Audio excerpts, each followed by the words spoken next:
Okay. So, figure 5.59.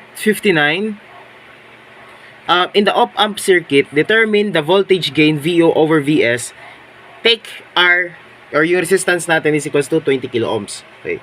So, kung mapapansin natin, dalawa yung ano natin dito, dalawa yung operational amplifier natin, which is cascaded siya. Alright? So, para ma-evaluate natin ng maayos tong circuit, kailangan natin siyang hiwa-hiwalayin by stages. What I mean by stages is i-redraw natin isa-isa yung mga parts nitong circuit, okay? So, redraw natin. Redraw natin yung first stage. Wait lang.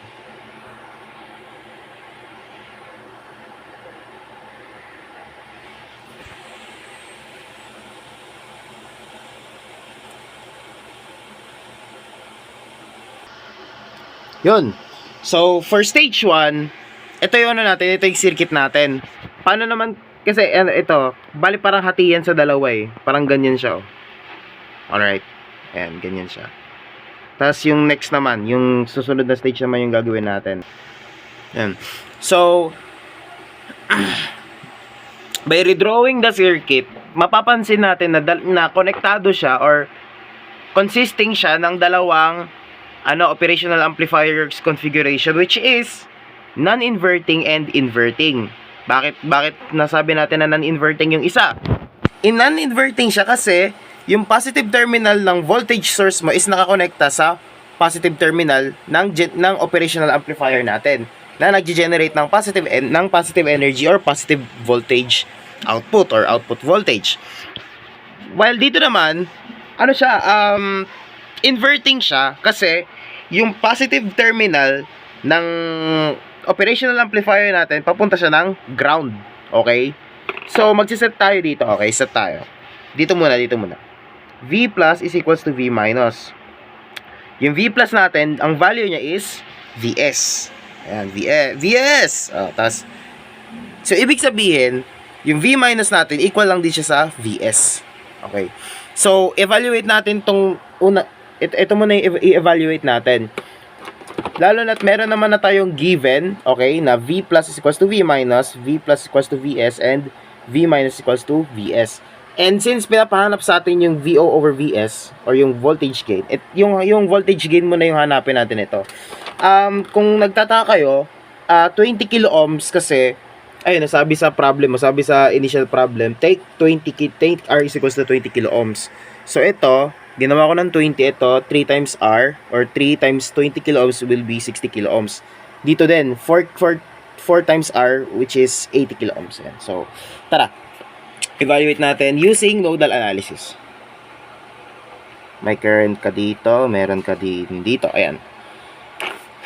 So for KCL at node V minus, okay, 0 minus V minus over 20 kilo ohms equals sa current na lumabas, which is V minus V sub O over 60 kilo ohms.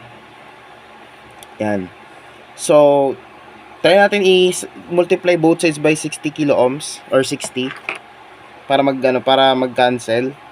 Then ito is magiging 3 na lang yan. Okay. So, 0 times minus V minus equals to V minus V sub O. Okay. Ang next natin gagawin dyan is i-distribute na natin tong 3 sa loob. So, ito, mananatiling 0 or kahit huwag na siguro natin isulat, minus 3V minus is equals to V minus V sub O. Subtract natin both sides by V minus. Ang makukuha natin is negative 4V minus is equals to VO. Okay. Ano yung V minus natin? Equal siya sa Vs. So, negative 4Vs is equals to negative V sub O. Pag dinivide natin yan both sides by Vs, cancel yung negative mo sa taas pati yung sa baba. So, yung VO natin is, VO over VS natin, or VO1, kasi, first stage pa lang to eh. VO1 is 4 volts. I mean 4 lang pala. So, dito naman, kahit siguro ano na lang natin to, formula base na lang natin to kasi, para hindi tayo masyadong matagalan. So, VO2 is equals to negative RF over RI times VS. So, negative ano nga yung natin? Yung RF natin, negative 80,000 or 80 kilo ohms divided by 20 kilo ohms times VS. VO over VO2 ay equal siya sa VO2. So, ito, cancel.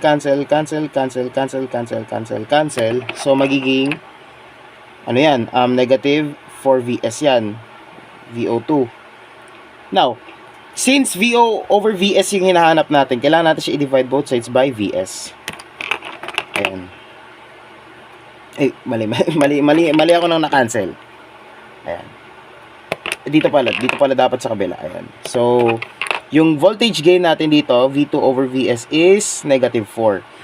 Now, para mahanap yung voltage gain or yung total voltage gain or overall voltage gain, kailangan nating ipag-plus yung VO1 over VS plus VO2 over VS. Yung VO1 natin is 4.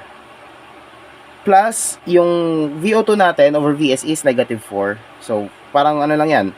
4 minus 4 will give us 0. So, wala siyang na-gain dito sa wala siyang voltage gain. Kasi, nanggaling ka sa sa non-inverting, in-invert niya yung energy from positive to negative, then, para makuha mo yung overall gain niya, ayan, pinag-plus lang natin, or, in this case, sinubtract. So, ayun yung sagot. Yung ganun lang siya ka-simpler, ganun lang siya i-evaluate, kasi, ayun lang yung way ko ng pagsasagot. Hindi ko sure kung tama, pero, sana na-gets nyo yung point. Ganun lang siya ka-basic.